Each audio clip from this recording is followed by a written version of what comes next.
Hello, Star Wars unboxing fans. Welcome to another episode of Darth Tuba's Star Wars Unboxing Show. I'm your host, Darth Tuba. So today we have a twofer. Okay, we got two items that arrived in the mail recently. Something little and something a bit bigger. So why don't we start with the little item. These are new items. These are things that I've ordered. In some cases, most cases pre-ordered. So I will say though that I am kind of now back on the wagon when it comes, or off the wagon, on the wagon. I don't know what it would be, but I am starting to order again. I'm starting to, the things are starting to open up. I will say that everyone, please continue to be safe, do the smart things. In our neck of the woods, things are definitely improving, but it can turn around just as quickly if people aren't too careful. So be careful with that. But I have started pre-ordering items, and this is an item that came. I'm not exactly sure where from. I think it was a box in a box, and I unloaded the first box. But what does it matter? It's Baby Yoda, and it's another Baby Yoda. These are called the Bounty Collection. Now, there have been a few of these, and I haven't really gotten them, but I did pick up these two. This is the child kind of wrapped in swaddling clothes, and this is Baby Yoda, or the child, with these soup bowls. So we're going to open them up right away and get these guys out, because these, you cannot leave. Nobody leaves Baby Yoda in a corner. Reference, anybody get it? Leave a comment if you know what that's from. If you do, you'll be showing your age, and that's okay. I'm going to quickly just get these guys out. Almost there. Okay. Yeah, this channel is a mixture of opening up new toys and old toys. Okay.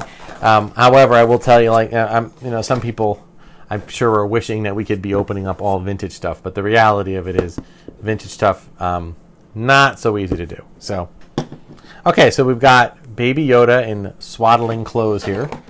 I gotta say, I'm a little bit.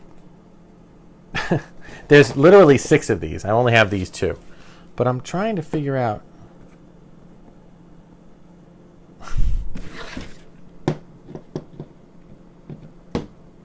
Okay, so this Baby Yoda.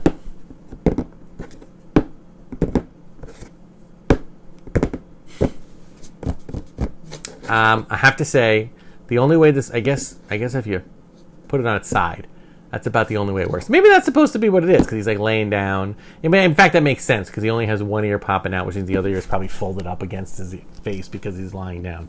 So that kind of makes sense. And yeah, when you try to put him on his back, he kind of, he rolls a little bit, so he's kind of like as if you rock him to sleep. So I guess that's all right. It would have been nice to maybe have something that was a little more flat, so you could kind of leave him like that.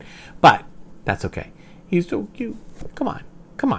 If you don't think that's cute, then you have no soul. So that's all I'm going to say. And then, of course, we have the famous broth. What is it?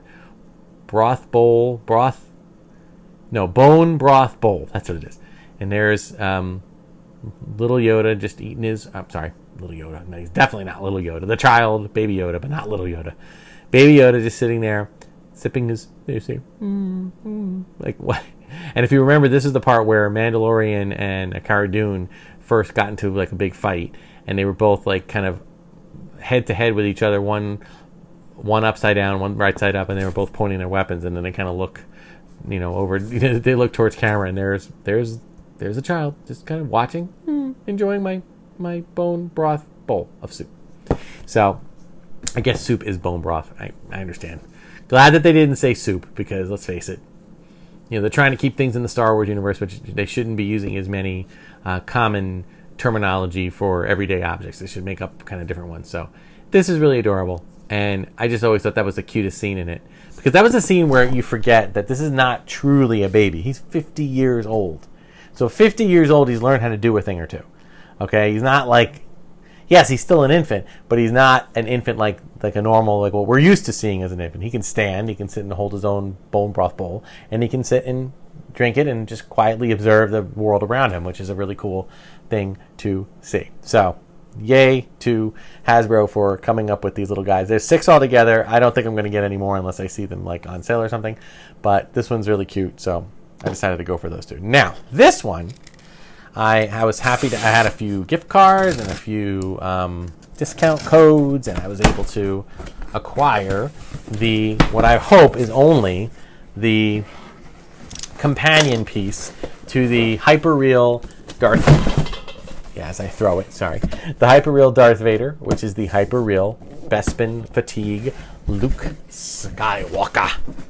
And I've seen some reviews on this one, so let's get it open and see what it's like. I've seen some reviews that mainly talk about the fact that because, unlike the Vader, who is dressed in, remember these, the reason these have unlimited points of articulation is essentially they're made of like a rubber or rubber-like material, and that, of course that makes sense. I mean, that's perfect.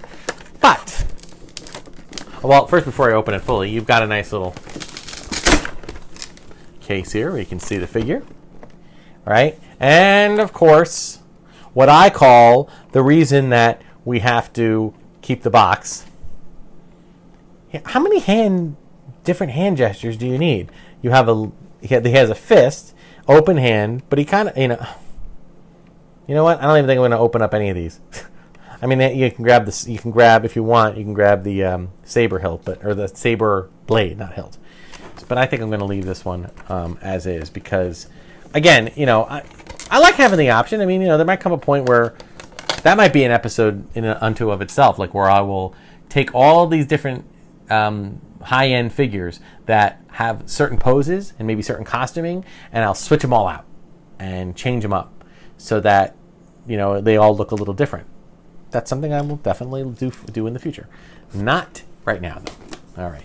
So, unfortunately, the boxes themselves are not as detailed and as heavy as the boxes that, things like Gentle Giant or Sideshow or Hot Toys come with. But so this is kind of like, I would say, like an 8-inch figure, I would guess, something like that. Wow. Okay. Come on, Luke. How do we get you out of here? All right. We have this, which is the base. I'm hoping they do not. Oh, I see. All right. It's got a lot of twisty, not twist ties, like elastics. So I will work on cutting them from the back because there's no other way to do it. Okay, good. Yeah, as I was saying, the Vader figure, I mean, the way that they do this is almost like the way they originally did stop motion.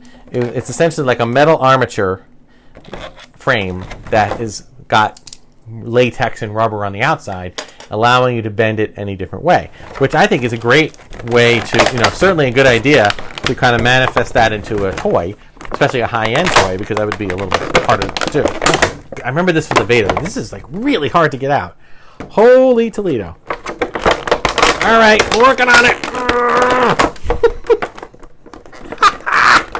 I got the shoulder. All right, I got the body. There it is. Whew. Oh my goodness. Luke. You crazy thing, you.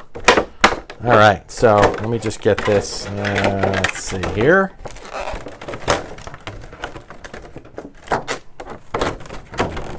Get this in the right place, like that. Good.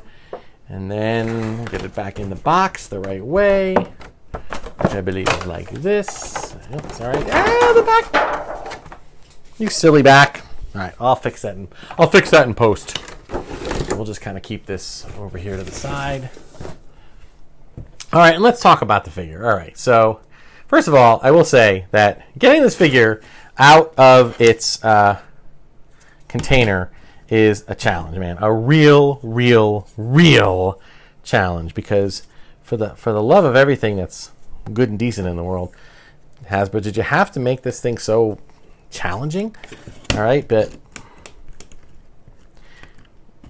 it is cool that the posability of it is just amazing, okay? Because it's an armature. It's not like the typical elbow joint and wrist joint.